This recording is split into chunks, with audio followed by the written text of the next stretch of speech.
Hello and welcome to all the members of the Horde and the Alliance. I'm Joe, here with me is my co-host Dan, Hello and greetings. and today we're going to be discussing Doomhammer. Now, before we do, I'll just tell people we apparently made a mistake in the previous Chronicles of the First Wars video, so the correction will be done in a separate video that we'll be recording later. For now, I just wanted us to just discuss Doomhammer in much the same way that we did Cadcar. Now, at the start of the war, Doomhammer comes in kind of more as a simple chieftain. He's a chieftain of a single tribe, and he goes from being simply a regular chieftain to gathering ever more influence over the Horde as he demonstrates a great deal more competence and capability as a military leader and commander than anyone else. Basically, doing a bit of what Napoleon did during the First Republic of France. C'est-à-dire que he turns the sideshow missions into the main show. That is to say, while the Republic wanted to invade those states north of the Alps, Napoleon used that, was supposed to just distract the enemy by invading Italy.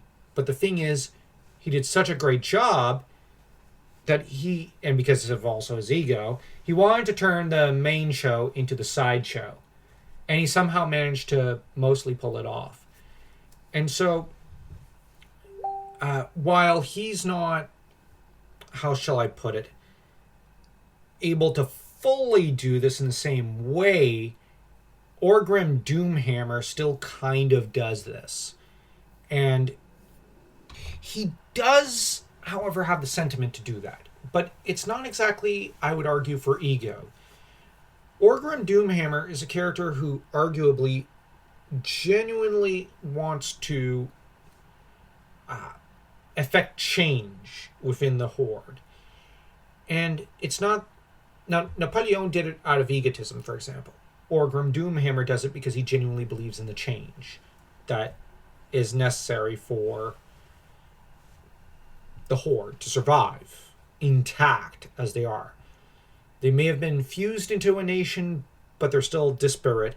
But they're also in danger of falling under the influence of the wrong sort of people. So he's wanting to effect a kind of revolution, but not in the same way as Napoleon Bonaparte. That being said, his is obviously a nature that would need to be on top of a country no matter what. He does have that element of egotism to an extent, but it's really out of chivalrous, patriotic reasons that he wants to effect this change. He does not believe in Gul'dan. He does not believe in the incompetent Black Hand. And the thing is, where Black Hand does some cruelties out of insecurity, Doomhammer does commit some cruel acts, but it's out of necessity to a large extent.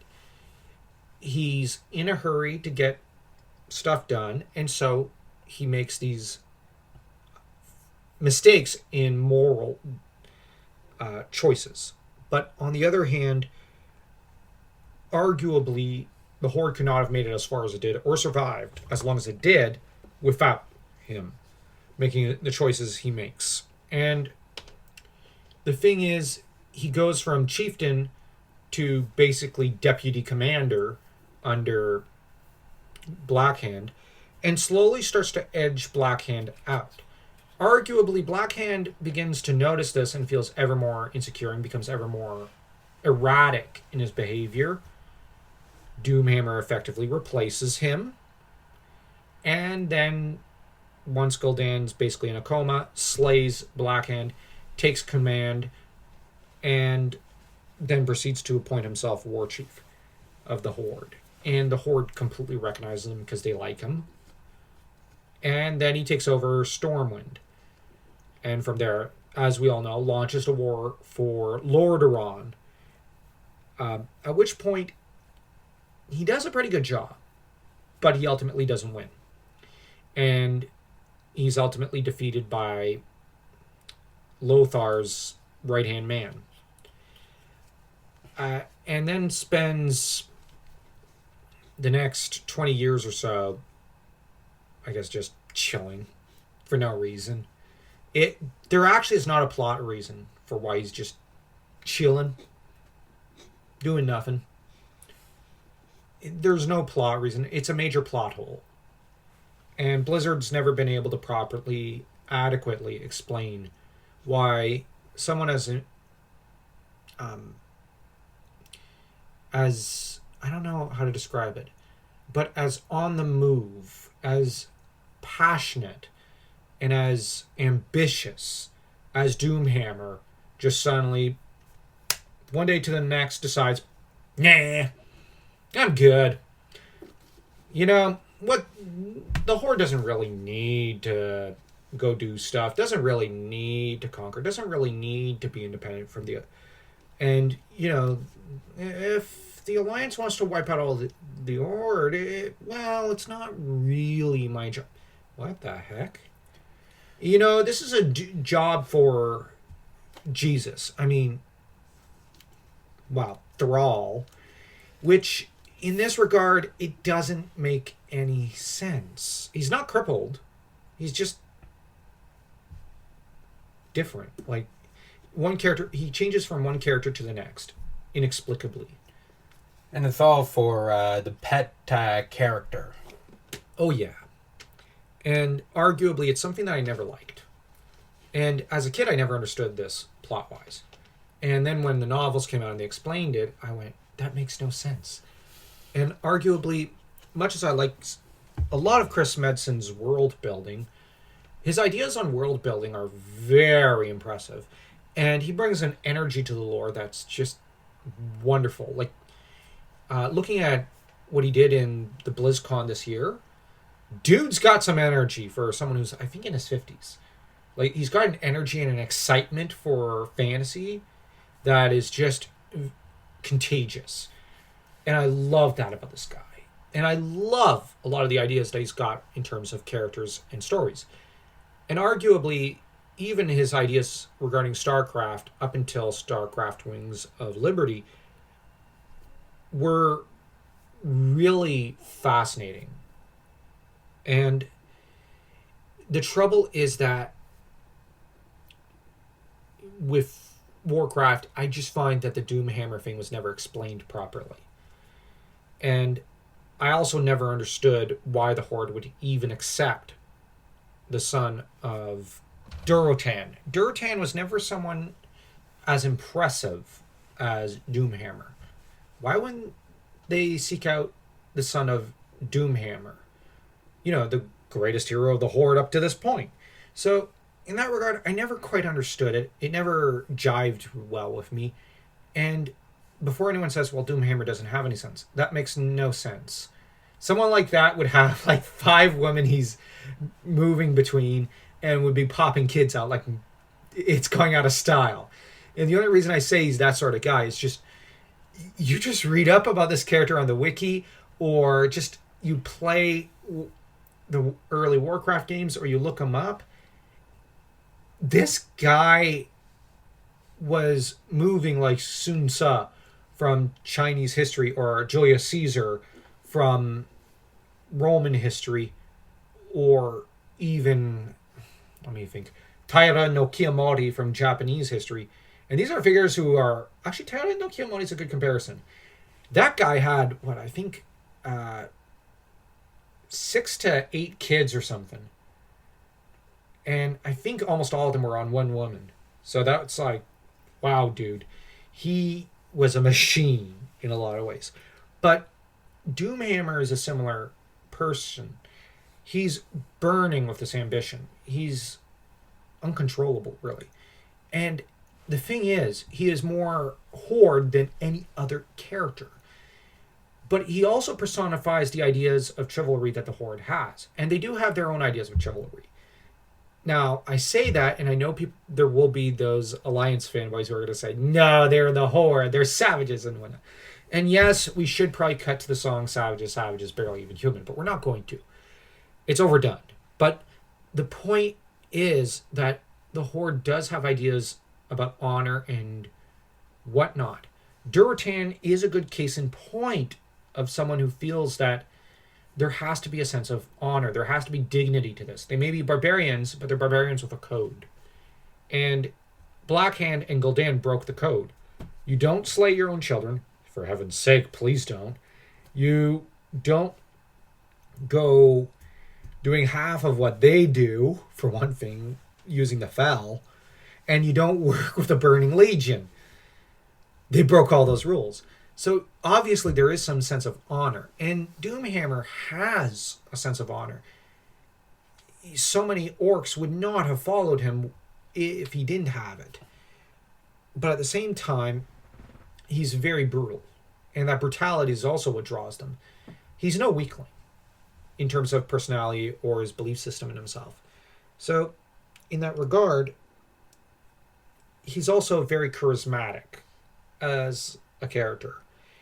And this is a charisma that arguably in the writing,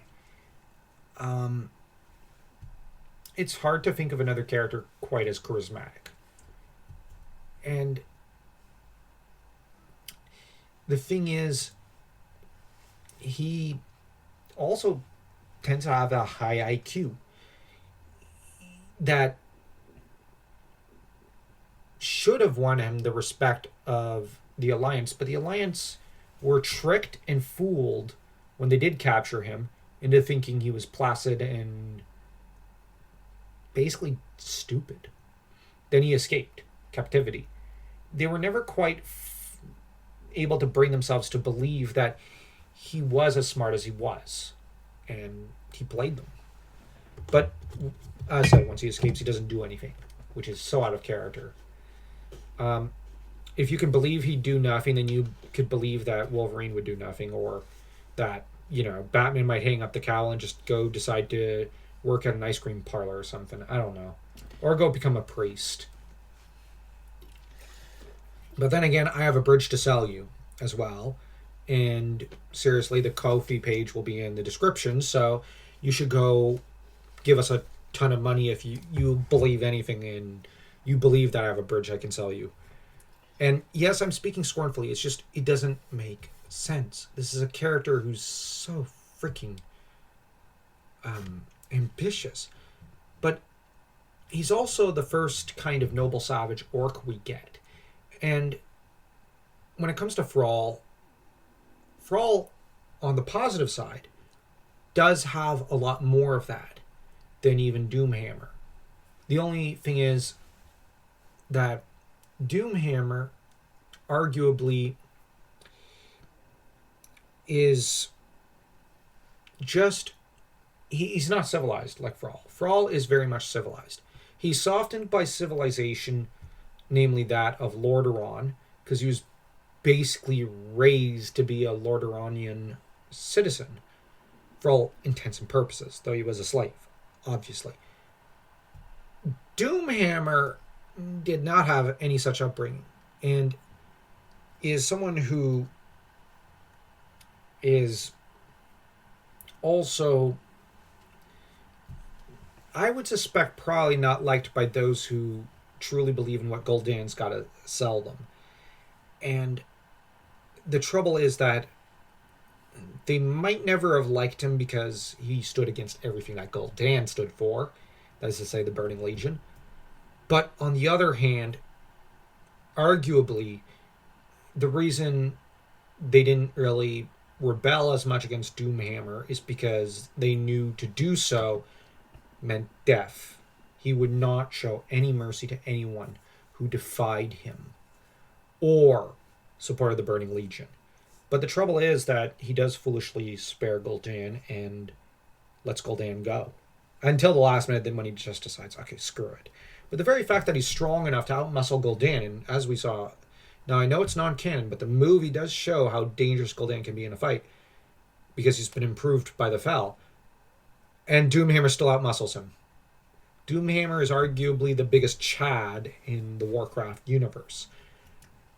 But ultimately, Blizzard came to hate the character and decided to completely neuter him so that he's basically one-shotted to death by Blackhand in a WoW expansion, which is utter nonsense and garbage. But arguably he basically one-shots Blackhand and arguably duels Gul'dan to the death, then defeats Anduin Lothar, whom, although Anduin is 60 years old, Doomhammer legitimately beat him down. And then it's only at that point, when he's weakened, that the Alliance is finally able to capture him.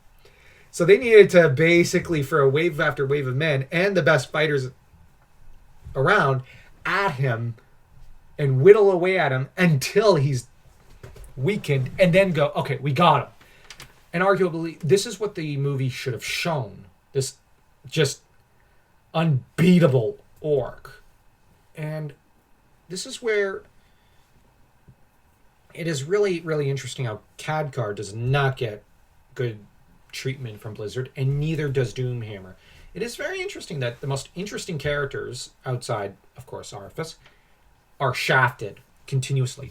So that, I guess, in a way, Blizzard's kind of always been the Marvel or DC of fantasy, as, let's just be honest, Marvel's always shafted Spider-Man, even going back to the 80s. For the most part. Ironically, there was a brief period in the 90s they stopped, but then they realized that was weird and decided they had to shaft Spider-Man all over again, starting around 97. As for DC, they can't help themselves. They have to shaft basically every other character every second Tuesday. See The Flash or Superman or Batman, typically. So, yeah, with Doomhammer, my point is just, this is a character who takes over by just sheer ambition and drive. The Horde conquers Stormwind, which that itself is an incredible accomplishment, turns Blackhand's failed campaigns into victories, which that's impressive, and then proceeds to launch the most ambitious military conquest or attempt at a conquest of all times up to that point in history. That is to say, the attempted conquest of Lordaeron comes pretty close, but not close enough, and is ultimately repelled. Now, arguably, what Khadgar does for the Alliance, Doomhammer does for the Horde. But he does it without magic. He does it just with brute force and cunning, which arguably, I know this might not be popular, but Doomhammer is much smarter than even Khadgar. And really, the trouble I have is I don't think Blizzard's novelists ever realized how smart the character is supposed to be. If you look at the list of accomplishments and the storyline of Warcraft and Warcraft 2, you'd basically have to write this character like kind of like Napoleon and Julius Caesar, basically someone who is always 3 steps ahead of everyone else. It's just till the end that he outsmarts himself, screws himself over, and he did legitimately outsmart himself by sparing Gul'dan. Gul'dan was useful, but the problem is the usefulness does not outweigh the dangers of keeping Gul'dan alive. So he did outsmart himself. He really should have gotten rid of Gul'dan much sooner, but he didn't.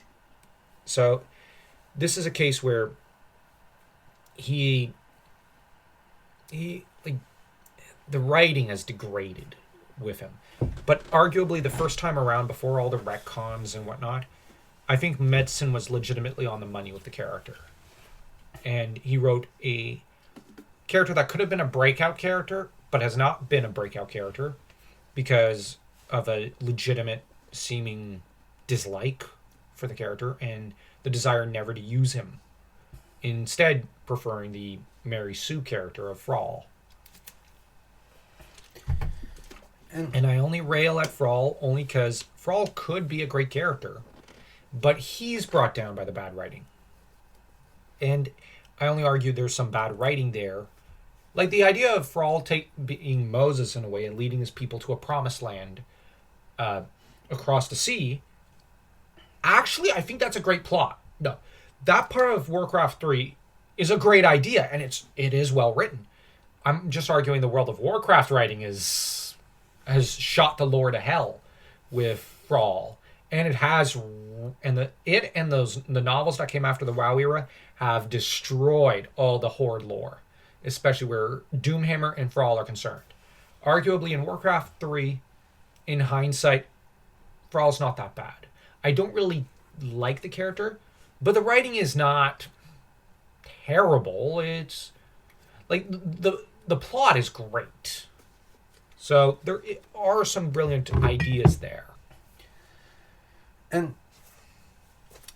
I like Doomhammer because he took what Gul'dan and Blackhand were driving downwards, and he turned it around. He turned it around and knew Orc civilization couldn't survive under Gul'dan and Blackhand's ways.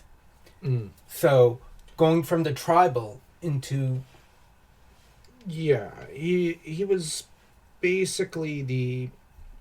Well, he was basically the Philippe Auguste as well. Basically a king who succeeded a bad king who turned a losing situation into a winning one. But anyways, that's all we've got for you all right now. So if you enjoyed this video, don't forget to smash that like and that subscribe button as though you were Doomhammer smashing Blackhand into the dust.